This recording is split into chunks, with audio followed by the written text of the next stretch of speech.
Tony, thanks again for your post. I think this discussion of whether we advance forward by small groups or by some sort of engaging people through mass communication is a very important discussion at the moment.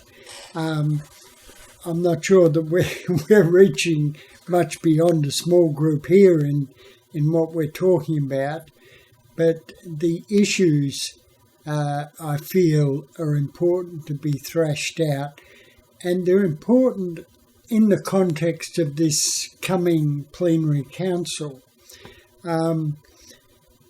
The whole church, religion in general, is on the wane in our sort of society at the moment. And that's the question that intrigues me. If we're going to change that, how do we go about it? Can it be done only by one-on-one witness and interaction? Or do you need some sort of thing beyond that makes it reach a larger audience who suddenly say, have what I call an aha moment and say, these people have got something that is worth listening to and acting upon. And that's a big problem in the world today. What started this part of the discussion was really Harry's comment, and also my discussions in Perth with people like Brian Pitt's Beehive and Michael Morwood. In fact, I started reading Michael Morwood's new book, which I'm going to review and say something about on the forum in the next week. But they're pessimistic about where the church is going, whether it can be resurrected, whether this plenary council exercise can do it. From one point of view, if the plenary council elicited 17,000 responses from the Catholic population of Australia, that's still minuscule compared to the roughly 5 million people who call themselves Catholics when it comes to a government census. They still identify in some way as Catholic, or the roughly 150,000 people who still go to Mass each Sunday. Actually, I'm not sure of that last figure. I'm not sure, 10% of about 5 million, whatever that figure comes out at. Why have the 90% given up listening, given up participating? A lot of them might send their kids to Catholic schools, but they don't go to Mass on Sunday. They don't necessarily believe what the bishops are telling them to, what the institution is telling them that they have to believe. They participate, they like, it's a cheap form of private education. There's been research done on this as to the reasons why people choose Catholic schools. What interests me is the question of how do you make this Jesus bloke important again in people's lives? And is it worth making him important again? Does he have value? As I've argued, I think he does. I think all of us human beings model our thinking, our feeling, and our actions on other people. There are no exceptions to that. The importance of Jesus is that he's one of these iconic models, the models above all other models on which people have modelled their thinking, feeling and behaviours down through 2,000 years. For some reason, the fire has gone out of the message, and that's a question we're trying to answer at the moment, as I see it, what an initiative like Catholica is trying to do, what an initiative like the Plenary Council is trying to do, or perhaps should be trying to do. It's what Francis is trying to do with his initiatives, with the various synods he's been having and so on.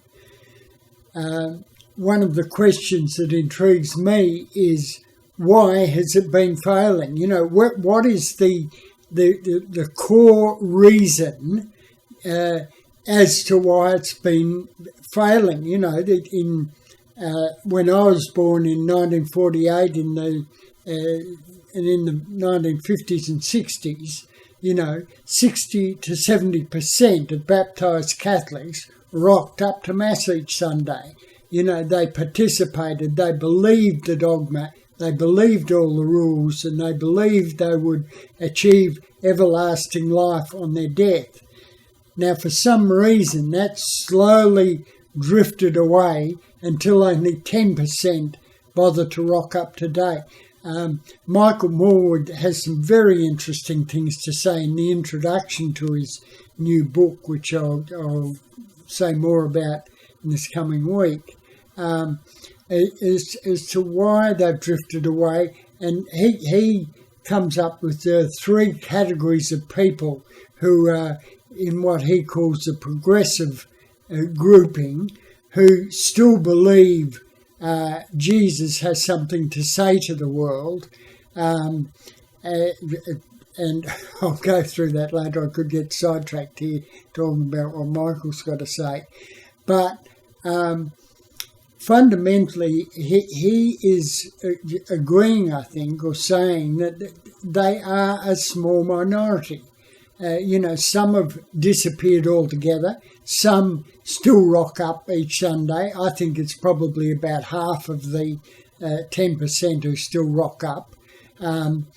But there's another group who've disappeared out the door altogether, but are still searching. They still believe there's a spiritual dimension to life which is important and which they're exploring.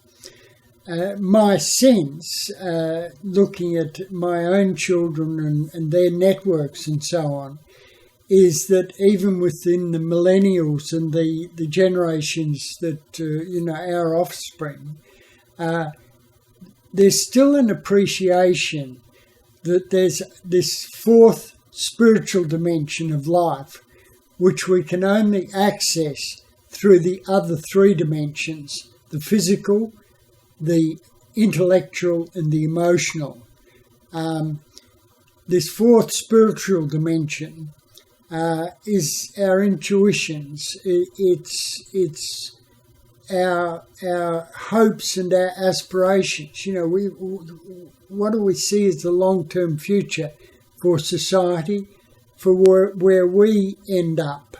What do we want to achieve? I don't think many people today, apart from the traditionalists, actually believe in everlasting life and going to heaven and all that sort of stuff. As I read, this comes through in some of the comments on Catholica, that people are talking about now. It is a fulfillment in this life. It is contributing to this bringing the good news to all humankind. It is, to take Jesus' words, building the kingdom, and what part we can contribute to that in an ethical and moral way and an affirming way, a way that helps that process along. My view of why things have gone off track, and as I've been writing recently, I don't think it's just a Catholic thing. the whole of society is now going through a massive transformation as to how we think out about everything and think through everything. All the old certitudes have disappeared. I think fear and anxiety is one of the big drivers at the moment. The other one is, and I really haven't written much about this before, the other one is that we've just been through a time of, in our country at least and across the Western world, a period of enormous affluence. And most of the people are well off. The vast middle classes have been lifted out of the poverty that was more common to our parents' generation. And for many people, all they want is for that to continue. Their event horizon is the next weekend or the next annual holiday or the next cruise or the next overseas trip. And they just want the good times to roll on.